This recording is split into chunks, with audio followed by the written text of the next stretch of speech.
Sejam bem-vindos a mais um episódio do podcast Rota de Equilíbrio. E hoje o programa vai ser um pouco diferente. Estamos recebendo a Dani e ela que vai me entrevistar. Hoje a gente vai fazer uma inversão aí de papéis. Bora lá então conhecer um pouquinho mais sobre o Rafael.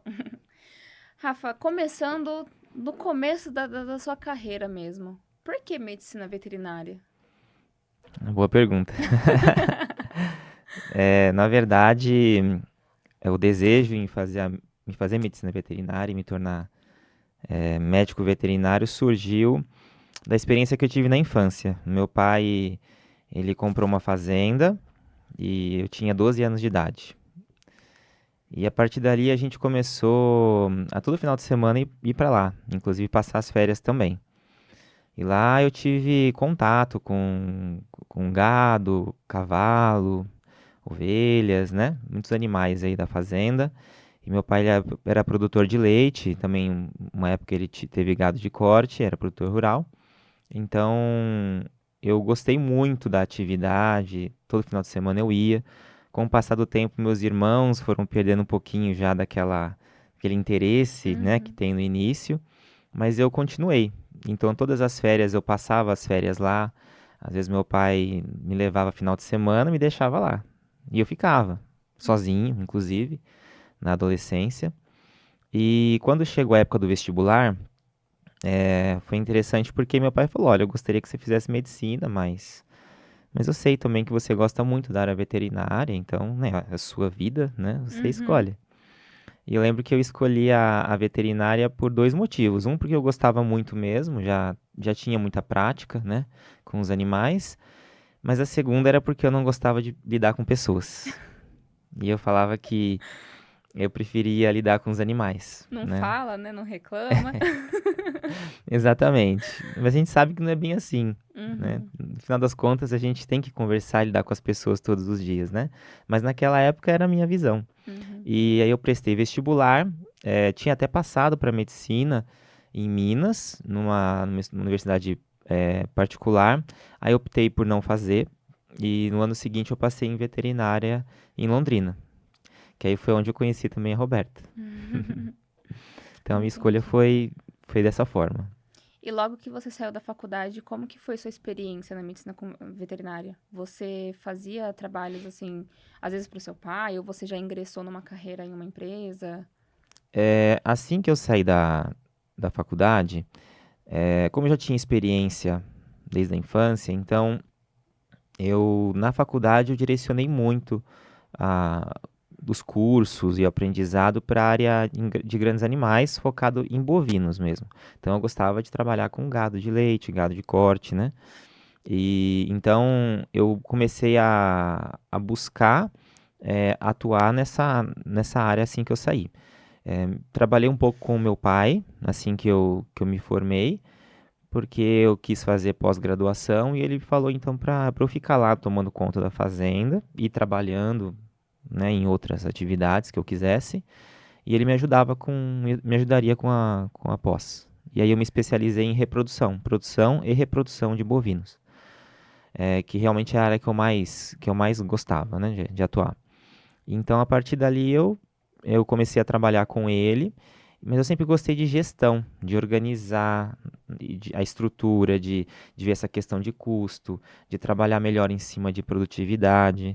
Então, para mim foi um aprendizado muito grande, porque eu consegui aplicar muito do que eu aprendi na faculdade e ver o resultado acontecer de verdade. Só que chegou um ponto que não dava mais. Eu precisava crescer muito e fazer um bom investimento para isso, ou não tinha mais o porquê de eu estar lá com ele. E aí ele optou por não fazer investimento. Ele achou melhor que ele não queria todo esse esforço, né? Uhum. E fazer todo esse movimento. E aí eu entendi que tudo bem. Aí eu acabei buscando outras alternativas no mercado. Na época eu até já namorava com a Roberta. E a Roberta morava em Mojimirim. E aí foi quando eu consegui uma oportunidade de trabalho lá. E aí eu mudei para lá e trabalhei alguns anos com venda. Então eu fui vendedor, eu viajava o estado de São Paulo, sul de Minas inteiro, fazendo venda de produtos relacionados a gado de leite e gado de corte. Uhum. Então sempre focado na minha área. E depois eu fui percebendo que eu não era a questão, para mim essa questão da venda não era o que eu gostava de fazer. E aí eu voltei para realmente para o campo, atuando na parte da gestão, né, da Uhum. reprodução, que foi quando também surgiu uma oportunidade de trabalho no centro de pesquisa, que lá eu aprendi muito e tive a oportunidade também de colocar em prática tudo o que eu já vinha aprendendo, né, desde adolescente. E aí eu consegui resultados também muito interessantes lá e foi um aprendizado muito importante para mim. Uhum. Você comentou do seu pai, né, de querer que você fosse médico. Ele tem formação em medicina? Tem mais alguém na sua família? Como que é? O meu pai ele é médico e eu sou o irmão mais velho. Uhum. Então eu eu entrei na faculdade e quando eu estava já no final da faculdade, meu irmão também entrou na faculdade, porque a diferença de idade são 3 anos. Uhum. E ele queria medicina mesmo desde o início. Então ele estudou, acho que, não sei se foi 1 ou 2 anos de cursinho, e aí ele Uhum. entrou na universidade e cursou medicina. Então, meu irmão hoje ele é infecto, ele é Entendi. formado em médico. E quando teve, o diagnóstico do Matheus, Uhum. como foi a reação da sua família, sendo com essa questão da medicina, de conhecer um pouco, né, toda a dificuldade que é de lidar com um diagnóstico raro? Como que foi a reação deles? Eu costumo dizer que, assim, esse tipo de diagnóstico é uma reação muito difícil de lidar, né? Eu vou iniciar por mim e vou estender para eles. Mas, assim, eu, sempre que eu me deparei com uma situação de um filho morrendo, né? De uma situação em que existe a inversão da ordem natural da vida, né? E eu sempre pensei isso pra mim, que é uma das piores situações possíveis de se viver, né? E eu sempre pensei, sempre falei que um pai nunca deveria ter a possibilidade de enterrar um filho. E quando eu recebi essa notícia, foi um pesadelo, né? Como se aquilo tivesse eh, vindo como um dos meus medos mais, assim, meus medos maiores, né? E a possibilidade daquilo se concretizar. E aí eu fiquei assim numa situação bem. Na hora é um baque, né? A gente meio que. O mundo cai, é como se nada mais fizesse sentido, né? É aquela insegurança, aquela situação de que você não tem mais. Você não sabe mais o que vai acontecer a partir dali, né? No dia seguinte, o que que vai ser? E eu lembro que pra mim foi bem difícil porque eu olhei, a gente teve essa notícia, a gente olhou o e-mail e já tava de noite, eu tinha acabado de chegar em casa e aí eu fui lá atrás, a gente morava numa chácara, eu cuidava dos bichos lá atrás, e eu fui lá atrás depois disso. E aí eu olhei pra cima e falei, Deus, não importa o que aconteça, não, o Mateus ele não vai morrer de Tay-Sachs. Não vai ser essa a situação. Não importa o que seja necessário ser feito, eu não vou medir esforços, dinheiro, não importa. Mas eu não vou permitir que isso aconteça. Não da minha parte, pelo menos, né? E vou fazer tudo o que eu puder, né? Então não vou ter esforços sendo medidos para isso. E a partir dali, para mim, isso foi uma virada de chave. A gente demorou uns dias para contar para eles, inclusive, porque a gente quis contar presencialmente. A gente Uhum. não quis dar essa notícia por telefone, né? E quando a gente chamou, a gente reuniu os pais da Roberta, inclusive, e a gente contou para todo mundo junto. Então, assim, realmente o chão se perde ali naquele momento, né? Então, para eles foi muito difícil a notícia.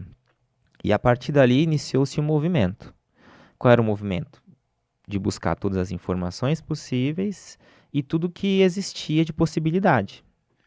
Então, como na minha família, né, meu pai médico, meu irmão médico, a gente foi buscar o quê? Geneticista, dentro da medicina tradicional, o que existia de Uhum. possibilidade para isso. E foi aí que a gente se deparou com uma situação muito mais difícil, porque o diagnóstico já era ruim, mas o prognóstico era pior ainda. Por quê? Porque não existia nada. E tudo que existia de possibilidade eram medicamentos ou técnicas que praticamente não tinham resultado nenhum. Então não existe, nem hoje, inclusive, no dia de hoje, não existe ainda uma técnica, um tratamento ou uma droga que, que gere resultados, Sim. né? Então, para a gente foi uma situação muito difícil, porque tudo que eles podiam ter feito, fazer ou buscar, era em vão, não importava, não tinha alguém no mundo para ajudar, né? Não existia um colega, não existia uma Sim. indicação, né? E a partir dali foi um momento que a gente entendeu que não era sobre a medicina, que não era sobre seguir o caminho da medicina tradicional para resolver uma situação. Eu já vinha de um problema que eu vivenciei no centro de pesquisa, um pouco antes disso acontecer. Acho que eu digo que Deus prepara as pessoas de formas muito específicas, né, para o propósito que cada um tem. Uhum. E, e essa, desde a época do meu pai, né, que meu pai é uma pessoa teve uma infância muito simples, muito pobre. E ele sempre foi muito esforçado. Independente do que acontecesse, nunca foi um problema para ele fazer o que tinha que fazer. E isso eu sempre tive comigo. Então, mesmo a situação mais difícil, mais adversa, eu nunca me dei por vencido. E isso ficou muito em mim, né? Uhum. Então, quando isso aconteceu, eu falei, pronto, é mais um desafio. Eu não perdi. A derrota não tá aqui, Sim. né? A gente vai lutar. E quando isso aconteceu, então, eu parti para essa questão de buscar, né? E Deus preparou a gente de uma forma bem importante. A Roberta com conhecimento dela, né? Na área da naturopatia e os resultados que ela já tinha. E eu, meses antes, 4, 5 meses antes, me demiti do centro de pesquisa. Justamente por estar frustrado com situações que aconteciam lá dentro e que eu não concordava. E Do que, convencional, né? exatamente, que colocavam em prova, em xeque, o modelo que estava sendo usado e se realmente aquilo funcionava de fato. E foi ali que eu percebi que a forma como a ciência ela é feita, ela não é feita de uma forma imparcial, totalmente imparcial. E eu percebi que os interesses, eles sim, eram colocados muitas das vezes acima dos resultados e dos riscos que cada droga pode vir a causar e trazer para animais e para seres humanos. E a partir dali, isso para mim foi um choque, porque eu vivi uma vida na medicina veterinária, estudando e me baseando, e inclusive fazendo um mestrado nesse mesmo momento, me baseando em ciência da forma que eu achava que funcionava. E Sim. quando eu percebi na prática que Não não é era bem esse. assim, foi um baque muito grande. E aí, tanto que a busca por trabalho não foi mais em centro de pesquisa, não foi mais associado a esse tipo de trabalho, porque eu deixei de acreditar. Então eu precisei passar por isso para depois chegar na situação do Matheus e entender que não era sobre remédio, que não era sobre medicina tradicional, e sim sobre algo que ainda estava por vir, por acontecer e por ser desenvolvido. Então, o diagnóstico em si, ele trouxe toda essa atmosfera, né, pra gente. Então, a experiência que você teve no centro de pesquisa, ela te trouxe um preparo para lidar com o diagnóstico, porque eu ia te perguntar como que foi a experiência lá no centro de pesquisa e o que que isso te ajudou, né, no diagnóstico ou até mesmo no tratamento? Foi mais então para essa questão de preparo mental, digamos assim?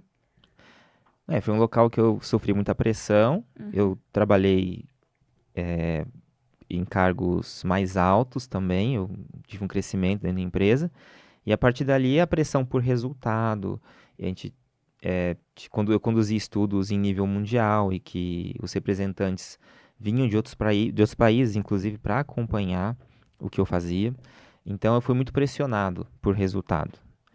E então eu aprendi muito a lidar com a pressão, com as dificuldades, né?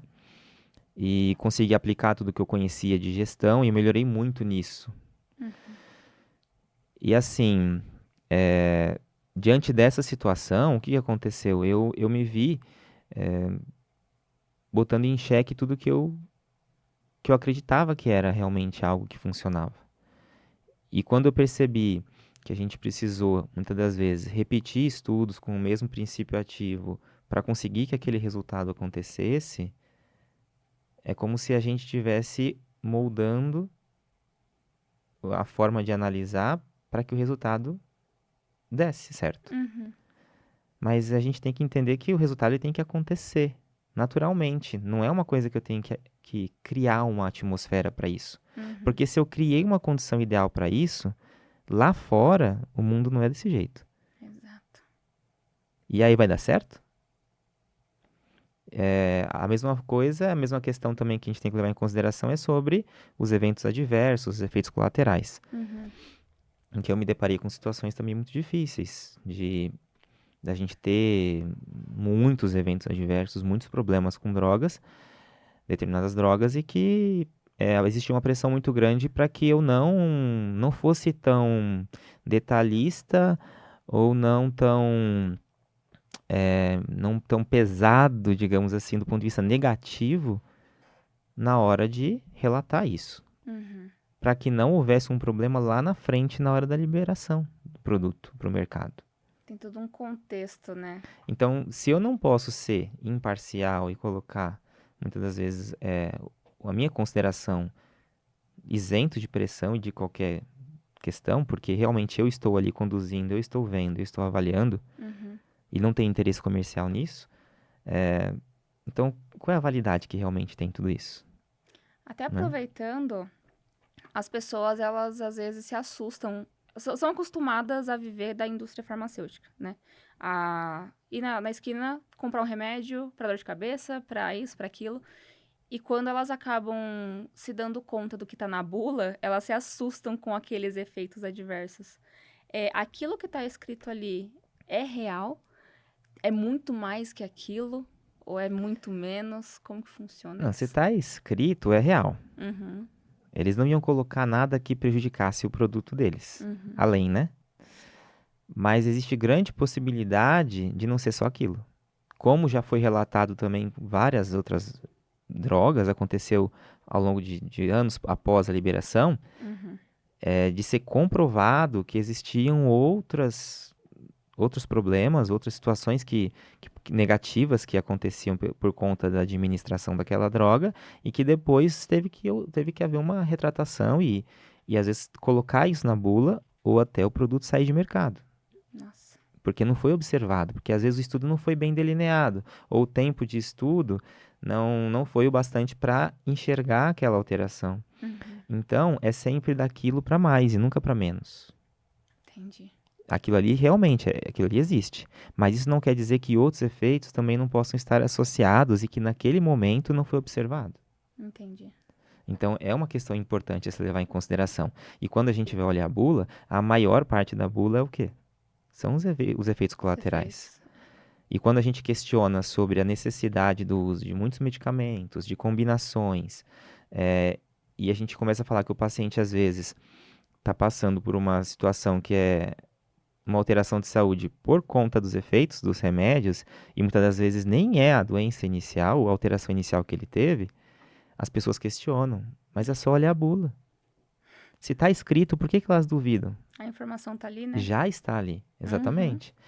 Então, viver tudo isso para mim foi um divisor de águas, porque quando a gente teve a questão do diagnóstico para aplicar isso no Mateus, eu entendi que por que que eu vou usar uma droga se ele tem uma alteração metabólica?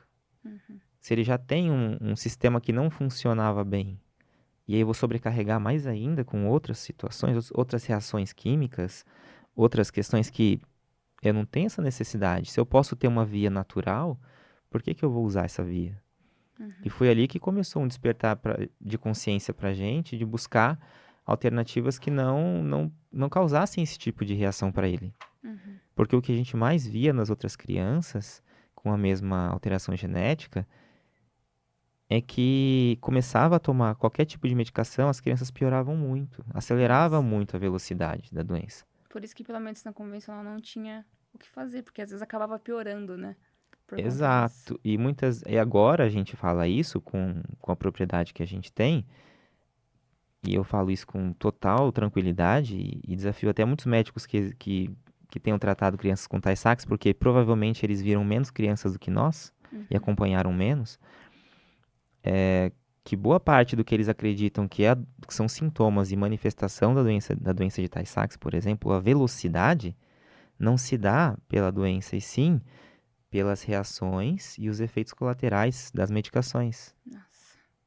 É diferente. Uhum. O Matheus, ele é o Tay-Sachs, entre aspas, puro, Uhum. né? O que a síndrome pode trazer. Entendi. E ele só tá bem hoje porque a gente controlou as deficiências que aquela doença Uhum. tem. Se eu sei um defeito, por que que eu vou... Eu tenho que proteger aquilo. Sim. Eu tenho que criar outros artifícios para que ele não precise tanto daquela habilidade do corpo, Uhum. né? E a partir dali a gente promove um equilíbrio. Agora, se eu colocar uma droga, eu estou sobrecarregando justamente o que ele não faz bem. E não só essa parte dos medicamentos, mas também as tecnologias que vocês usam, né? Uhum. Não só por conta do Matheus, mas que acabaram passando também para os pacientes que vocês atendem hoje, que têm esses resultados. Como que funciona aqui para criar essas tecnologias e por que a medicina convencional não é capaz de fazer isso? Na verdade, isso tudo surgiu da busca. Uhum. Porque a partir do momento que a gente vivenciou tudo isso e não sabia para onde ir, a gente começou a buscar informação. E é engraçado assim, né? Que quando a gente começa a buscar, Deus vai colocando pra gente as pecinhas do quebra-cabeça, né? Vai entregando. Então a gente foi montando isso com o passar do tempo. Uhum. E eu, desde o início, eu trabalhei muito, eu sempre gostei de trabalhar à noite, estudar à noite. Embora, né, não fosse um hábito muito bom, mas eu tinha essa produtividade alta.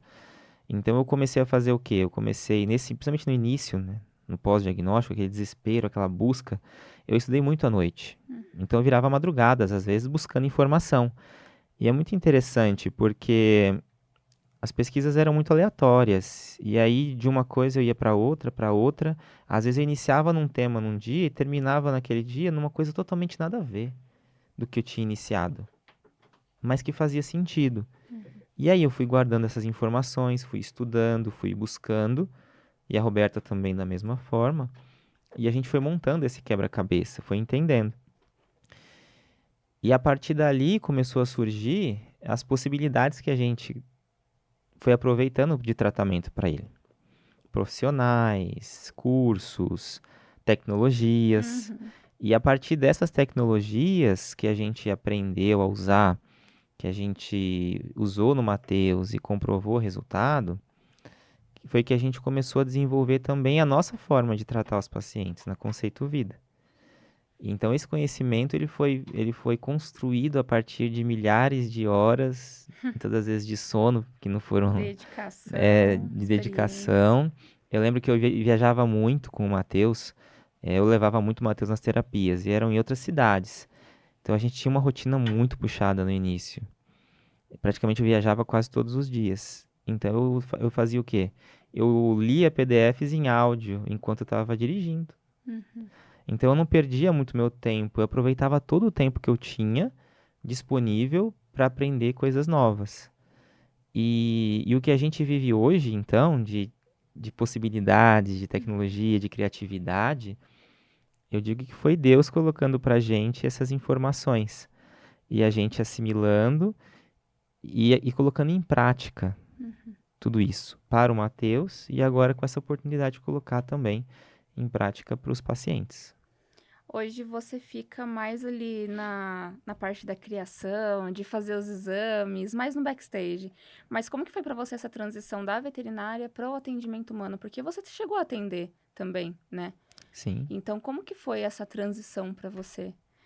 Foi depois do diagnóstico do Matheus? Foi antes? Na verdade, depois do diagnóstico, eu nunca mais atuei como veterinário. Hum. Foi durante a pandemia, na mesma semana que a gente teve diagnóstico, o governador do estado de São Paulo fechou tudo. Puts. E, e depois eu nunca mais atuei na veterinária. Nunca mais visitei uma fazenda a trabalho. E eu foquei muito em buscar as questões para o Matheus, ajustar. Chegou uma hora que eu estava trabalhando em outra área na veterinária, estava trabalhando com geradores de ozônio, logo depois que eu saí do centro de pesquisa. E chegou um momento que eu tive que decidir com a Roberta o que fazer. Porque eu não tinha mais como conciliar minha agenda e a dela. E aí eu falei pra ela, não era justo ela que se dedicou 10, 12 anos ao trabalho dela, abrir mão. E eu iniciando um trabalho há 2, 3, 4 meses, né? E fazer com que ela abrisse mão de tudo que ela construiu na carreira dela. Então eu falei pra ela, não, faz o seguinte, assume você então a área veterinária, fica no seu trabalho e eu vou tentar em casa conciliar. Matheus, não tinha escola por conta da pandemia, depois o Matheus deixou de conseguir ir para a escola também por conta das perdas, então tinha que ter alguém em casa. E eu tive que assumir esse papel temporário, não teve como. E foi ali que eu comecei a estudar e buscar. Só que eu estava fazendo mestrado ainda.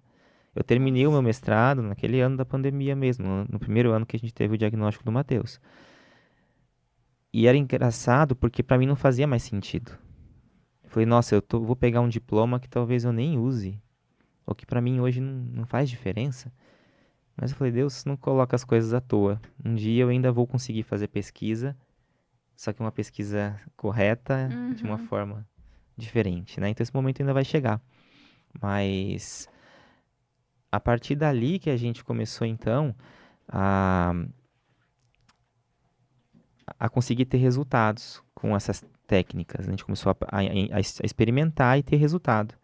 E eu comecei a me ver tão entretido ali, né? Tão imerso em tudo isso, que eu comecei a me desconectar cada vez mais da veterinária. Porque eu falei, poxa, o que adianta eu querer ser médico veterinário e perder o meu filho?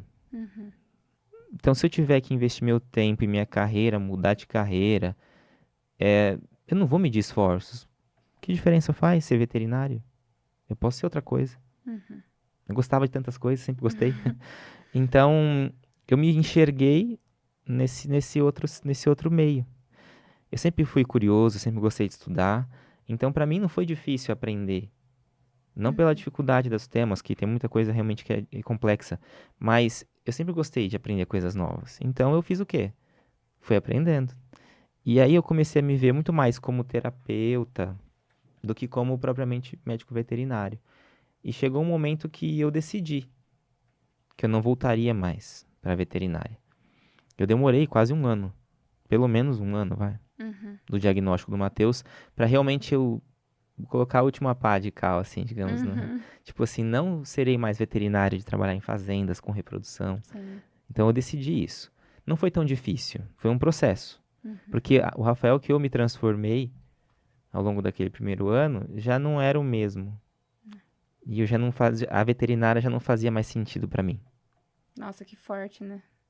Foi uma mudança, assim, que é, teve todo um processo, né? Não foi de uma hora para outra. Não. E como que isso construiu coisas que hoje, que refletem no dia de hoje, né? E a Conceito Vida, ela sempre vai para esse lado natural. Por quê? Vocês viram isso, você teve a experiência, né, no centro de pesquisa. A Roberta, ela sempre trabalhou, né, para essa parte mais natural e vocês decidiram continuar. Por quê? No processo do diagnóstico, a gente meio que correu atrás de tudo que a gente podia. E foi muito interessante porque a gente foi achado por uma pessoa no Facebook que entrou em contato com a gente e falou que tinha um grupo de WhatsApp. E nesse grupo de WhatsApp colocaram a gente lá e só tinha crianças, pais de crianças com Tay-Sachs. Uhum. E ali a gente começou a falar das terapias naturais que a Roberta fazia e tal, e todo mundo se interessou muito. Mas por pouco tempo, né? Porque depois as pessoas voltam No senso no comum. senso comum ali e não sustentam, né? A qualquer tipo de mudança. E o que eu percebi, eu conversei com muita gente, quase que eu entrevistei, né, os pais. E infelizmente eu me deparei com a mesma situação. É o diagnóstico, os tratamentos, acelera o processo, perde as funções e vem a óbito. Não tinha variação. Era sempre mais do mesmo. Uhum. E foi quando eu cheguei para Roberto e falei assim, a gente tem dois caminhos. Ou a gente começa a pensar no plano funerário, em plano de saúde, porque a gente sabe que o Matheus vai piorar, e a gente vai enterrar o Matheus. a gente vai assumir que ele vai morrer mais cedo ou mais tarde, de Tay-Sachs, e a gente vai assumir que a gente vai viver essa vida triste, ou a gente mira pro outro lado. Eu falei, se eles estão indo pra cá, a gente vai pro outro lado. Por quê? Porque a gente sabe que não tá dando certo o caminho que eles estão fazendo. Uhum. Eu falei, matematicamente, estatisticamente, a gente vai estar com mais chance do que eles. Eles estão repetindo a mesma fórmula todos os dias e rezando para Deus, pedindo um milagre e querendo que o Deus salve o filho deles e não do outro. Uhum. Só que, infelizmente, a fé por si só, sem ação, sem se mover, sem mudar, sem agir, é só uma oração. Não tem resultado. Deus quer te mudar com isso. E se você não muda, só espera que ele Não tem faça algo milagre. por você, o milagre ele não vai vir. Então a gente diz que a gente constrói esse milagre. Esse milagre foi construído. Então Deus foi dando o caminho pra gente e a gente foi seguindo. Mas a gente precisou andar, se mover, levantar, sair do lugar, fazer o que tinha que ser feito, mesmo quando não fazia sentido. Uhum. E a partir dali a gente começou a traçar um caminho.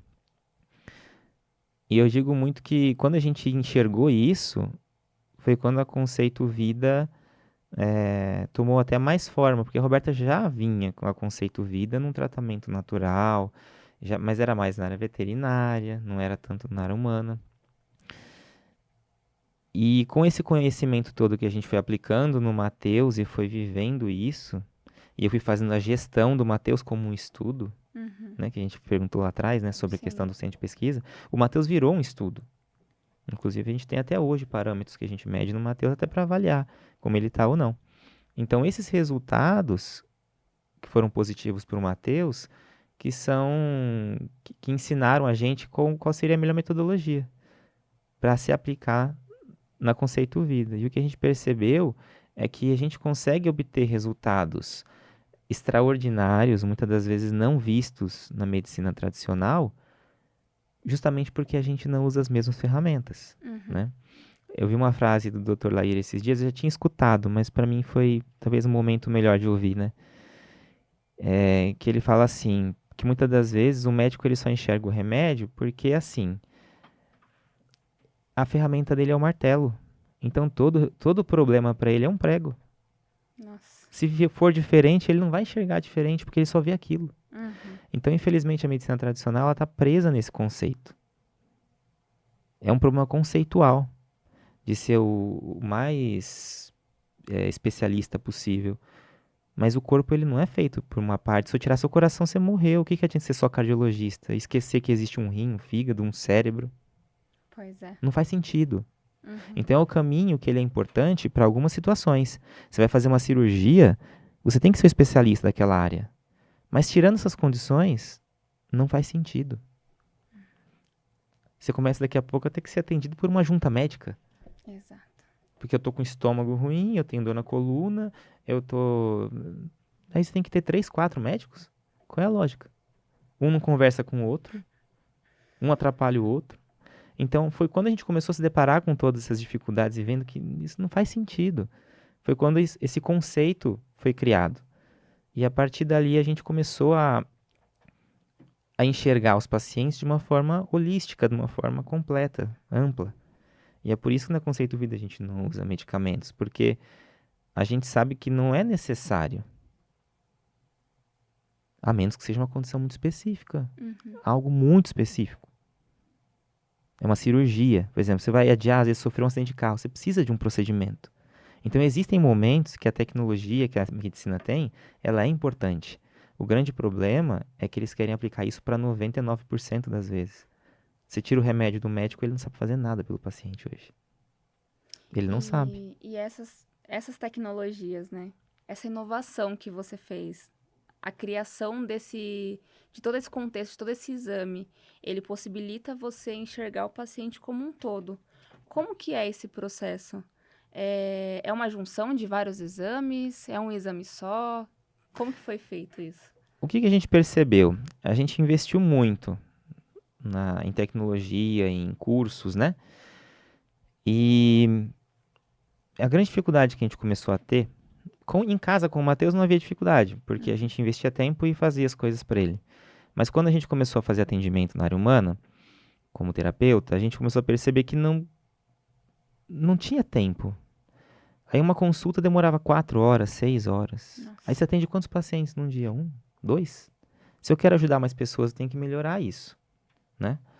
Não pode ser uma consulta de meia hora somente, mas eu tenho Uhum. que conseguir atender mais pessoas. E aí surgiu a ideia da gente tirar essas avaliações do processo e abrir como se fosse um laboratório anexo. Na veterinária, a gente faz muito isso nas clínicas, né?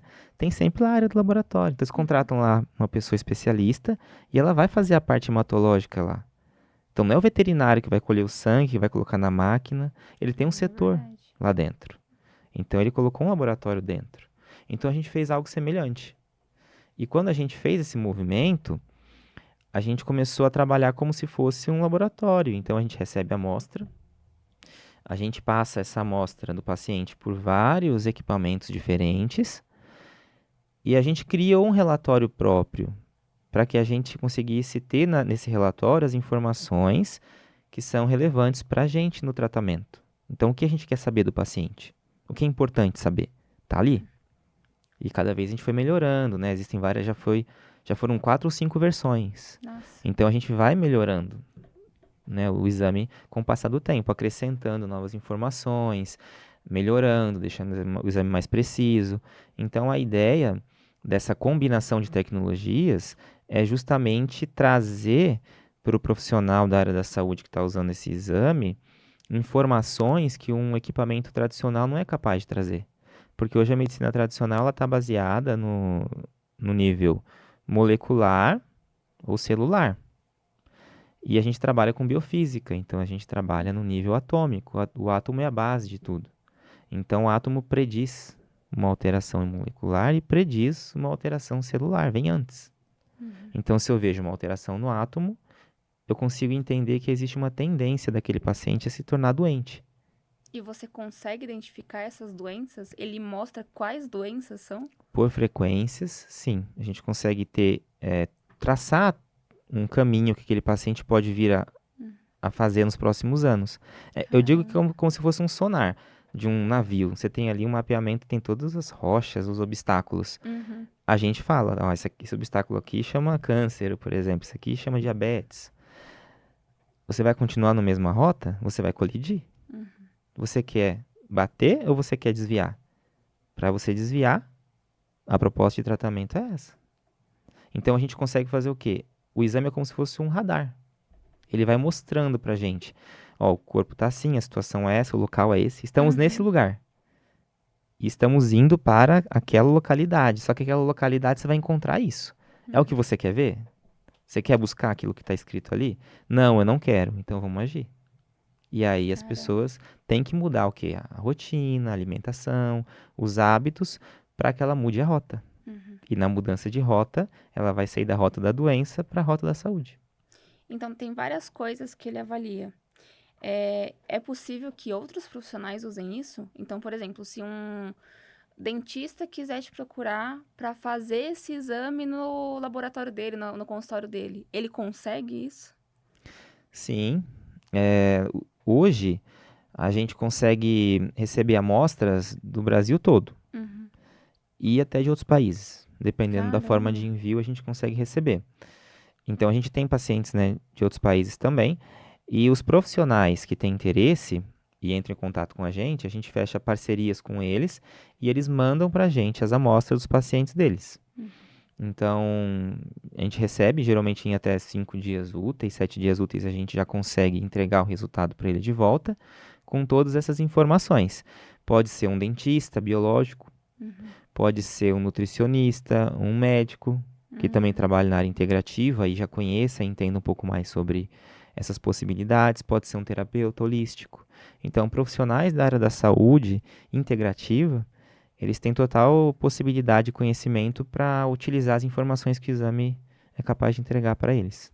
E como que isso revoluciona, né? Porque foi algo que você foi construindo, teve uma carreira num centro de pesquisa, teve o diagnóstico do Matheus e fez com que. E Deus te colocou como instrumento para que hoje você revolucionasse, né, a medicina. Lógico que, infelizmente, isso não está ainda tão propagado como deveria, mas que outros profissionais também possam olhar o paciente como um todo. E, Rafa, você é muito cientista, né? Tá sempre assim na ciência, estudando. Falando um pouco de fé, como que os dois andam juntos? Você veio de uma criação religiosa, a fé faz parte do seu trabalho, da forma que você enxerga o mundo? A minha criação é católica Uhum, e, e assim, a gente só ia pra igreja em condições muito específicas, né? uhum, Casamento, batizado. Acho que eu conto nos dedos das duas mãos aqui quantas missas eu fui, né, ao longo da minha vida, né? uhum, Com os meus pais. Então, eu nem me considerava, vamos dizer assim, um católico praticante porque realmente a gente não praticava nada do ponto de vista de participar, né, da igreja ou de frequentar. Então, eu digo que o diagnóstico do Mateus, o que para muitas pessoas é considerado uma desgraça, a destruição da vida e da família de muitas, né, muitas pessoas, eu costumo dizer que foi um milagre. E eu não tenho dúvida que foi a melhor coisa que aconteceu na nossa vida. uhum, Porque a partir dali a gente precisou de uma porrada desse tamanho para a gente poder enxergar a vida de uma forma diferente. Algumas pessoas têm essa capacidade de enxergar mais facilmente, uhum, mas outras acabam precisando passar por algo mais drástico para ressignificar, entender o que é a vida e entender o que é fé. Então eu acredito que a gente precisou passar por essa situação com o Mateus para que tudo fosse visto de uma forma diferente. Eu digo até, já falei isso para Roberta algumas vezes e para algumas pessoas que possivelmente eu não estaria nem com ela hoje, se o Mateus não tivesse adoecido. Por quê? Porque a gente brigava muito, a gente tinha discussões muito pesadas, a gente não estava numa situação boa como casal. uhum, E a gente não entendia também a importância do casamento, dessa união. E depois que a gente começou a crescer em fé e entender realmente o que é Deus na nossa vida, a gente entendeu que o casamento ele não é algo que tem que ser questionado, se eu vou continuar casado ou não. uhum, E sim, o que a gente tem que fazer para que o nosso casamento seja melhor. uhum, Porque a separação não é mais uma opção. Deixou de ser. A uhum, partir do momento que a gente começou a entender melhor. E com relação ao Mateus, a gente começou a perceber muito essa questão de fé e de entender tudo isso, porque a gente não mediu esforços, como eu falei desde o início. Foi casa, foram carros, tudo que a gente tinha literalmente. A gente colocou à disposição para gerar algum resultado para ele. E a gente começou a entender que dinheiro é só dinheiro. uhum. Não é algo tão importante assim do ponto de vista de, nossa, que as pessoas às vezes dão mais valor ao dinheiro do que outras pessoas, do que outras situações, né? Sim. E dinheiro é uma energia, é algo fluido, né? E se a gente faz bem o que a gente gosta, a gente trabalha, a gente vai ter dinheiro, é uma consequência. Sim. Então é algo que flui, é algo que tem que ser natural. Uhum. E as pessoas não colocam dessa forma, né? E aí a gente começou a entender que a gente tinha que fazer e tinha que agir e tinha que colocar o pé na frente primeiro, para Deus vir e colocar o chão depois. E a gente só está onde a gente está hoje porque os movimentos que a gente fez não foram movimentos nem programados, nem lógicos. As pessoas olham de longe, não entendiam, nem as pessoas próximas, nem pai, nem mãe. Mas vocês são loucos de fazer isso agora, mas para que mudar? Mas para que fazer isso? Mas para que? Nossa, mas vocês estão vendendo a casa, mas vocês, como é que vai ser? Como é que vai ficar a vida de vocês? Não Deus sabe o entendiam, que né? faz, Deus está cuidando da gente, Uhum. né? E a gente, a partir do momento que a gente entendeu isso, quando acontece uma situação desafiadora pra gente, que a gente sabe que vai precisar dar mais um passo grande, eu já olho pra Roberto e dá risada e falo, nossa, de novo, né? É, Você fala, pronto, tá bom, já entendeu, vamos fazer. Então Uhum. não tem mais esse negócio de negociar, não, mas eu acho que não é o melhor momento.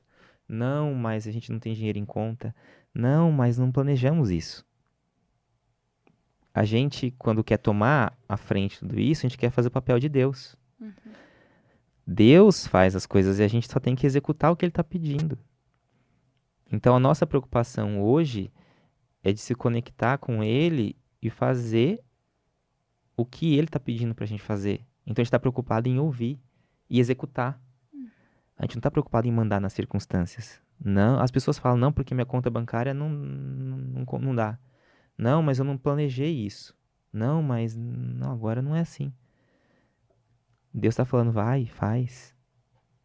E a gente só tem um resultado que os outros não têm porque a gente fez o que os outros não fizeram. A gente fez o que não era lógico. Porque não é sobre lógica, é sobre fé, é sobre acreditar. E as coisas mais insanas aconteceram pra gente. E os resultados mais fora da curva aconteceram pro Mateus. Meu pai e meu irmão são médicos. E eu considero médicos bons. Eles não sabem o porquê. O Mateus está desse jeito. Eles acompanham, eles sabem o que a gente faz, né? Uhum. Mas se eu pedir para explicar, eles vão falar: não, o Mateus está muito bem, eu acredito, eu vejo, eu percebo, mas eu não sei o porquê, Olha isso. né? Então as pessoas que estão às vezes mais perto da gente, nossos familiares, muitas das vezes não são capazes de enxergar também isso, Uhum. porque é sobre ser tocado, né? E é sobre entender essa conexão, é ter essa conexão. Então, muitas das vezes as pessoas se consideram conectadas com Deus, mas elas estão presas numa religião, em dogmas, Sim. em regras, né? E Deus não é isso, né? Você tem que se conectar a Ele direto. E você não precisa de uma igreja. Óbvio que a igreja pode te ajudar em muitas Uhum. coisas. É até importante você ter. Mas você não tem que ser religioso, né? Bater carteirinha só. Exato. Então você tem que seguir o que tá na Bíblia, o que Deus está te ensinando a fazer. Uhum. E pra gente é muito legal, assim, porque diariamente a gente aprende, e diariamente a gente é surpreendido, e diariamente acontecem coisas na nossa vida que nem a gente, que já tá, entre aspas, acostumado Uhum. com tudo isso, a gente também é surpreendido. Então, estar hoje em Alphaville, estar trabalhando com, com as pessoas que a gente está trabalhando, com os pacientes que a gente tem, com as possibilidades todas que a gente tem vivido ultimamente, é algo que pra gente não era nem sequer previsível. Uhum. Há 5 anos atrás, eu não imaginava que a gente ia ter essa jornada. E eu acredito que muitas pessoas não vivem em uma vida inteira o que a gente viveu esses 5 anos. Oh. Mas elas não vivem porque elas não se permitem. Porque Uhum. Deus já deixou o caminho pronto para elas. Só que elas não querem nem dar o primeiro passo. E até aproveitando, Rafa, falando sobre fé, né, e todo esse processo que vocês passaram, o que que você diria para as pessoas, para os pais que estão passando por esse processo? Qual que é o seu principal conselho? Eu acredito que o que eles precisam entender é que a medicina, o médico, ele é uma pessoa de carne e osso como outra qualquer. O fato dele escrever e entregar um laudo com um nome ou uma expectativa de vida, alguma coisa nesse sentido,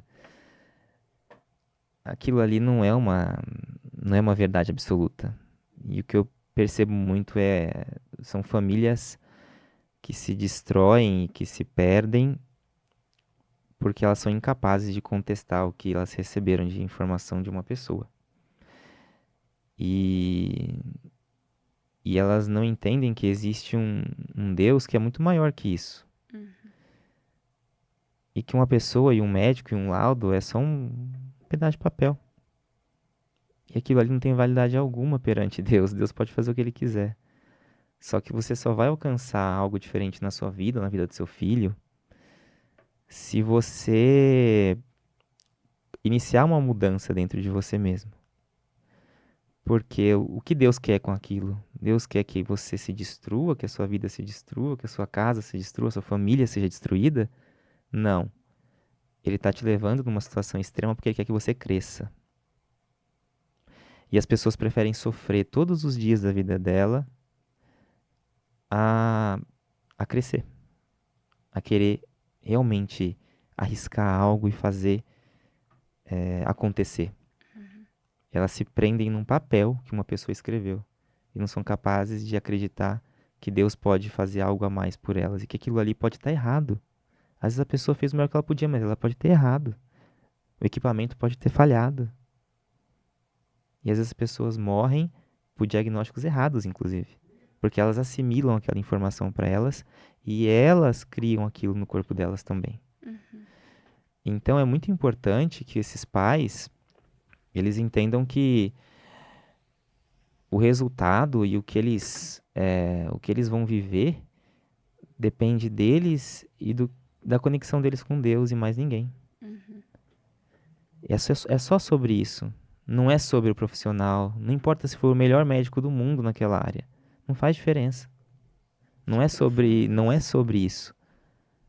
Não é sobre o melhor profissional. E sim sobre o que você vai fazer com essa informação. Porque se você aceita, já aconteceu. Você materializa aquilo.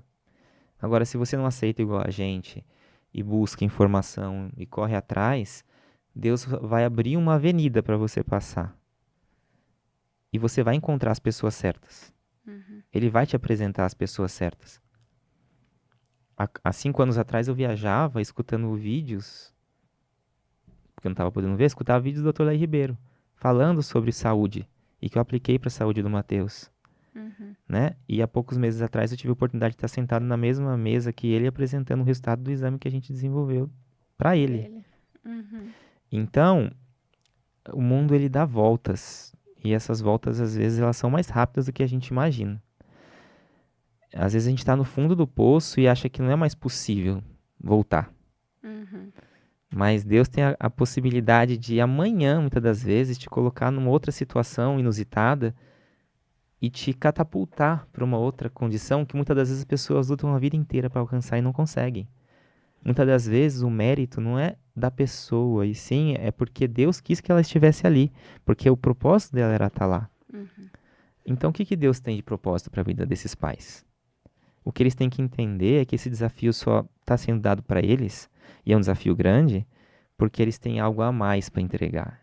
Eles são pessoas que têm a possibilidade de carregar.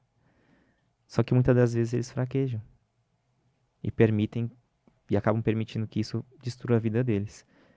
E é o contrário. É aquele momento que eles têm que entender que eles são mais fortes e que eles têm que seguir adiante e que eles têm que buscar. Porque se Deus entregou esse desafio para eles, é porque eles têm total capacidade de superar. Que profundo. Creio que tenha tocado realmente, assim, para quem precisa ouvir isso. E agora eu queria saber de você. Qual que é a sua rota de equilíbrio? O que você tem para falar para as pessoas? Eu digo que não existe um desafio, algo que aconteça na sua vida que você não possa ser capaz de superar. Nada é impossível. Nada. Nenhuma adversidade, nenhum problema, nenhuma situação.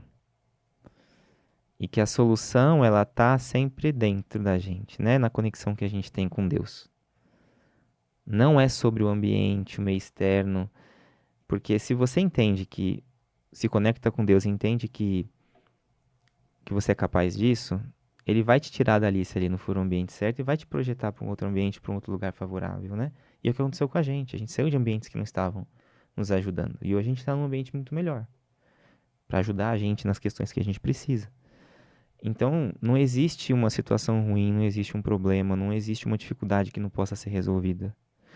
E se ela não foi resolvida ainda é porque você não encontrou a forma ou a maneira correta de fazer. Mas não é sobre você, é sobre Deus sempre. Então você precisa ouvir mais e fazer mais do que às vezes pensar que você é o centro. Então eu acredito muito que está sobre essa relação e que as pessoas, infelizmente, cada vez elas têm menos essa relação com Deus, esse entendimento, essa conexão. Então a saída de tudo está aí. E a gente, dia após dia, só percebe que quanto mais a gente se envolve, mais a gente entende, mais a gente escuta, mais a gente consegue fazer.